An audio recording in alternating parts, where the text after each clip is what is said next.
কি বলছে অডিও হলো।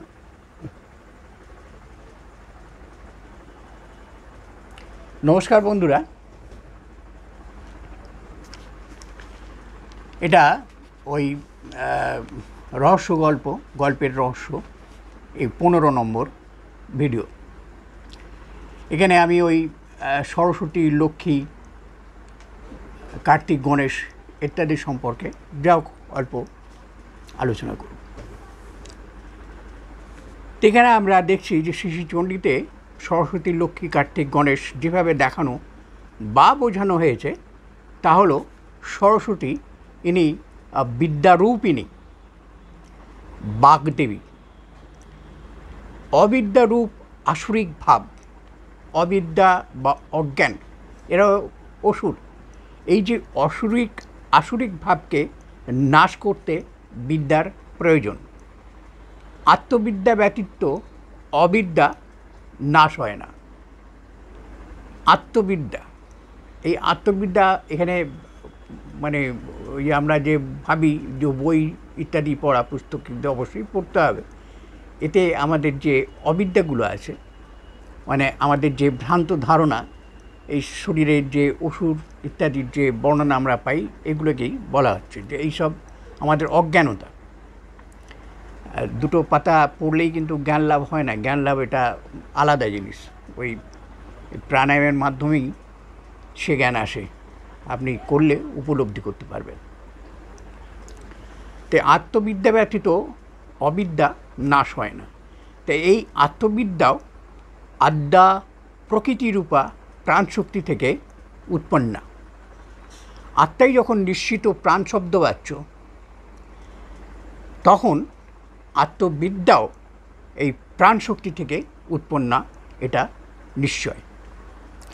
বিশেষত প্রাণশক্তির অভাবে কোনো বিদ্যারই অস্তিত্ব থাকে না। এই যদি আমাদের প্রাণশক্তি না থাকে, তাহলে আমরা কিন্তু কোনো বিদ্যাকেই ধরতে পারবো না, অবলম্বন করতে পারবো না।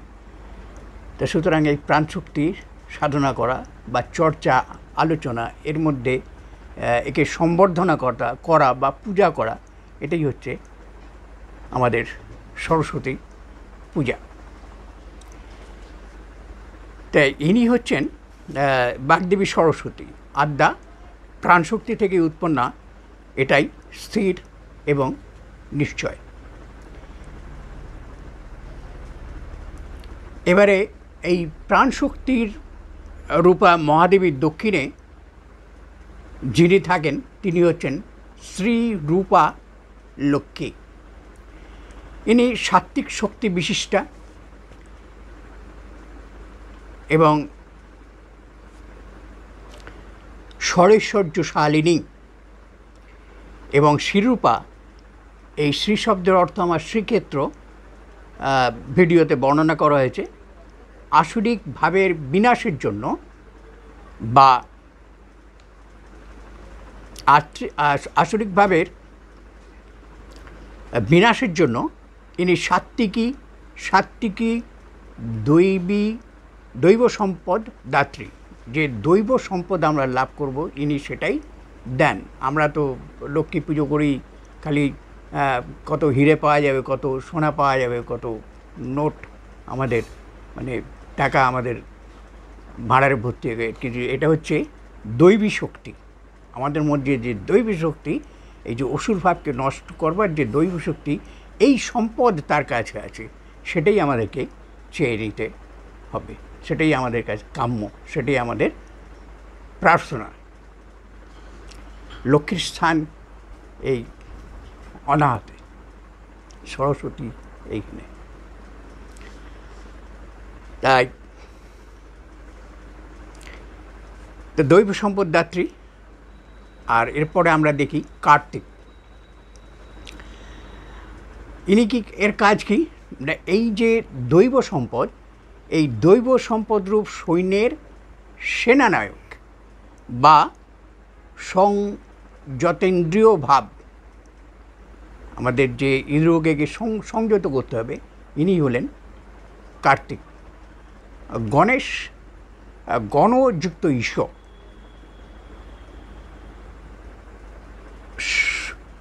সম্বর্ধন বা পূজা ব্যতীত গণেশের অপর পূজা নিষ্ফল।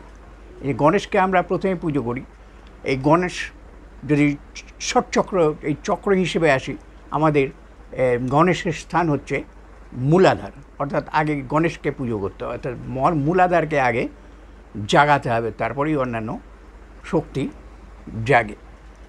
আবার কোনো কোনো যোগীর মতে, মহাযোগীর মতে এই মূলাধার এটা কিন্তু এখান থেকে যদি উল্টো ধরা যায়, আমরা বীণাটাকে, এটা আগেই বলেছি যে আমাদের এই যে শরীরের যে অংশ, এই মাথা, ওই বীণার সেই ভাণ্ডটা, আর এই যে মেরুদণ্ড, এটা সেই তন্ত্রীর আধার। এখানে তিন তারে এই আমাদের বীণা বাজে। এবারে যে যত বড় শিল্পী সে ততই এই তারগুলোর চালনা করতে শিখবে বা পারবে। এই মহাযোগী কোনো বলেন যে যেমনি এই গুহ্যদেশে মূলাধার, আবার কেউ বলেন এই আজ্ঞাচক্র মূলাধার। অর্থাৎ গণেশ যদি শুরু করি, আমি এখান থেকেও শুরু করতে পারি, আর নইলে নিম্ন প্রদেশ থেকেও আমি শুরু করতে পারি। অর্থাৎ প্রারম্ভিক স্থান যার, তিনি গণেশ, বা সেটাই গণেশের স্থান। গণযুক্ত ঈশ্বর, গণ আমরা তার দেবতা। তা এর সম্বর্ধন বা পূজা ব্যতীত গণেশের অপর পূজা নিষ্ফল। তো গণ অর্থে আবার সংখ্যাও বোঝায়।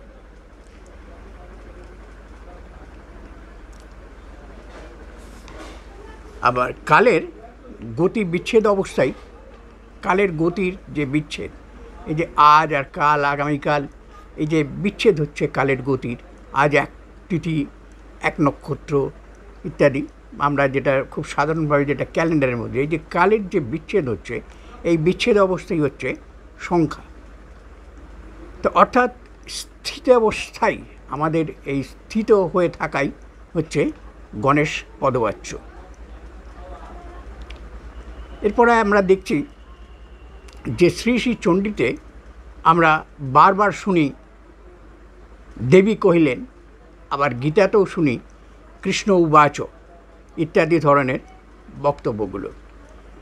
এগুলো আমাদের, এই বক্তব্যগুলো হচ্ছে আমাদের মনের প্রকাশ, অর্থাৎ আমাদের মন যা বলছে সেটাই দেবী বললেন বা কৃষ্ণ উবাচ, এটা আমাদেরই মনের যে প্রকাশ, সেটাই কিন্তু এখানে বলা হয়েছে এইভাবে যে দেবী কহিলেন, দেবী বলিলেন, অথবা গীতাতেও আমরা পাবো কৃষ্ণ উবাচ। এই কৃষ্ণও আমি, এই দেবীও আমি, আমার আত্মা, আমার মন। তো এইভাবে আমাদের শরীরের সমস্ত বায়বী শক্তি প্রাণ শক্তিতে যখন পর্যবেসিত হয়, আমাদের এই যে শ্বাস প্রশ্বাসের বায়বী শক্তির দ্বারাই কিন্তু আমরা জীবিত অবস্থায় আছি। এই বায়বী শক্তি যখন প্রাণ শক্তিতে পর্যবেসিত হয়, অর্থাৎ এই বায়বী শক্তি গিয়েই আমাদের প্রাণের সঞ্চয়, রক্ত, মাংস, মজ্জা, শোণিত ইত্যাদি যেসব আমাদের শরীরের ভেতরে আছে, সেগুলোকে তৈরি করছে এই বায়ু। এর মাধ্যমে আমরা খাওয়া দাওয়া করছি, তার রস থেকেই তৈরি হচ্ছে, কিন্তু মাধ্যম প্রধান এই বায়ু। একটা কিছু মুখে দিয়ে, সে জলই খান আর সামান্য কিছু একটু খান, মুখে দিলেই কিন্তু আপনাকে এই বায়ুর বল প্রয়োগ করতে হবে, নিয়ে এই করা হলো এই বায়ু। তাহলে এই বায়ুই আমাদের কী হচ্ছে না, প্রাণশক্তি যোগাচ্ছে। তাই এটাই বলছে যে এই বায়ু শক্তি প্রাণশক্তিতে পর্যবসিত হয়। এইভাবে বায়ুর বশীকরণ দ্বারা আমরা আমাদের যে আসরিক ভাব ও আসরিক সম্পদকে নির্বল, নির্জীব বা নাশ করতে পারি।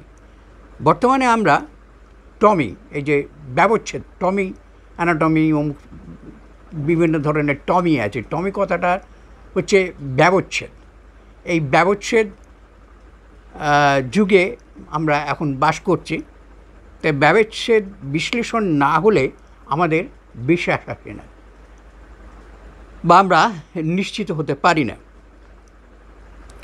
কিন্তু দুঃখের বিষয়, আমরা আমাদের যে এই যে আসরিক ভাব বা এই যে আসরিক সম্পদ, এগুলো কিন্তু আমরা চোখে দেখতে পাই না, অর্থাৎ এর কোনো টমি করা যায় না। এইখানেই আসছে ঈশ্বর। এখান থেকে বিজ্ঞান মাথা নত করে দিল ঈশ্বরের চরণে। কিন্তু দুঃখের বিষয়, আমরা আমাদের এই আসরিক ভাব বা আসরিক সম্পদ চোখে দেখতে পাই না, দেখতে পাই না বটে, কিন্তু এদের যে ক্রিয়াকারিতা, কার্যকারিতা, এদের প্রকাশ, এদের প্রভাব আমরা সবাই অনুভব করি। তো এরাই মহিষাসুর, মধুকৈটব, স্বর্ণমুণ্ড ইত্যাদি রূপে বর্ণিত হয়েছে। তাই বিশ্বাসযোগ্যতা আনতে আমাদের বেশ অসুবিধা হয়, যেহেতু টমি নেই। তো টমির প্রচলনে আমরা বর্তমানে হার্ট, লিভার, কিডনি এগুলো সম্বন্ধে খুব ভালোভাবেই আমরা অবগত এবং বিশ্বাস করি যে হ্যাঁ, কিডনি বলে একটা জিনিস আছে, হার্ট বলে একটা জিনিস আছে, লিভার বলে একটা জিনিস আছে, স্প্লিন বলে একটা জিনিস আছে। এই যে ব্যাপারগুলো এই টমিতেই আমরা বিশ্বাস করি। অসুর আছে ভেতরে, এটা আমাদের কাছে বিশ্বাস আছে। বা আমাদের যে সুপ্রবৃত্তিগুলো, দয়া, মায়া, মমতা, এগুলোও কিন্তু অদৃশ্য। তাই যেটা অদৃশ্য, এই অদৃশ্য শক্তির প্রভাব থেকে আত্মজ্ঞান দ্বারা আত্মনির্ভর হয়ে কি করে আমরা আমাদের সুন্দর ও সুস্থ জীবন কাটাবো, সেটাই এই উত্তরায়ণকালের দুর্গাপুজোর মহর্ষি ব্যাসদেব আমাদেরকে সুন্দরভাবে বুঝিয়ে গেছেন। কি করে দিব্যচক্ষু লাভ করা যায় তারই আভাস এখানে দিয়ে গেছেন। একমাত্র বুদ্ধিমান এবং যোগ্য ব্যক্তি এটা উপলব্ধি করতে পারবেন। এই অসুর ভাব বা অসুর সম্পদকে বশীকরণ করে তিনি নিজেকে দীর্ঘায়িত করতে পারেন স্বমহিমার মাধ্যমে, আপন আপন মহিমার মাধ্যমে। আশা করি বোঝাতে পারলাম। আমাদের নিজের প্রচেষ্টা, নিজেদের কর্মকুশলতা, নিজেদের অভ্যাস, নিজেদের নিষ্ঠা, এগুলি হচ্ছে সব মহিমা আর কি। এও চোখে দেখা যায় না।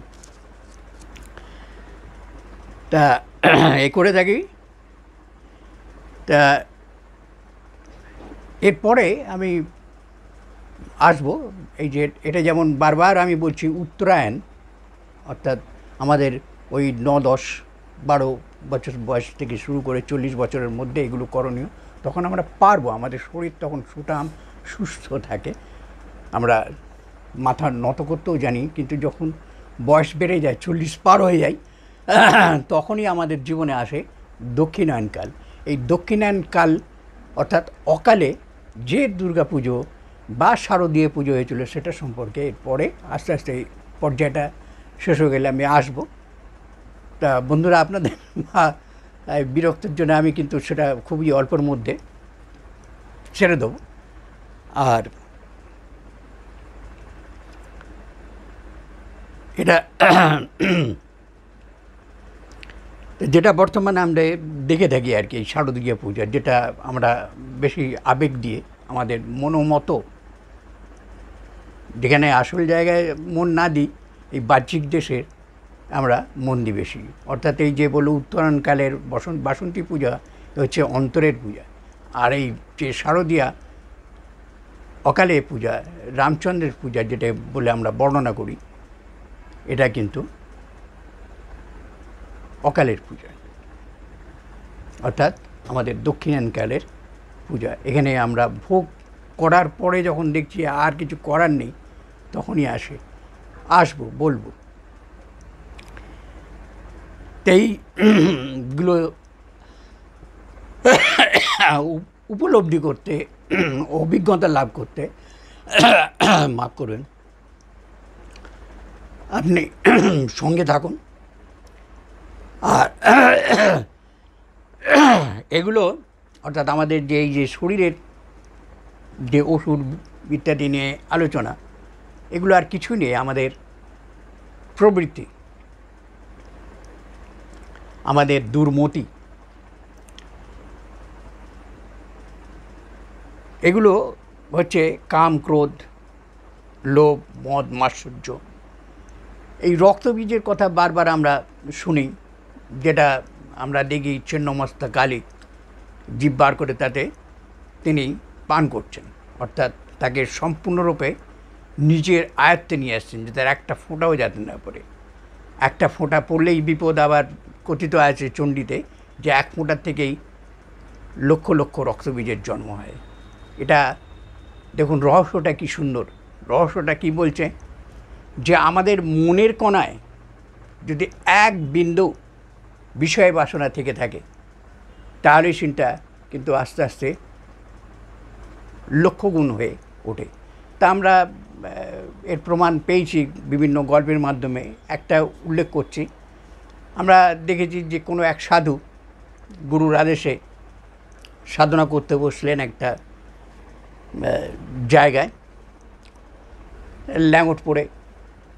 ল্যাঙট আগেকার দিনে যেটাকে মানে ভদ্র ভাষায় কৌপিন বলা হয়।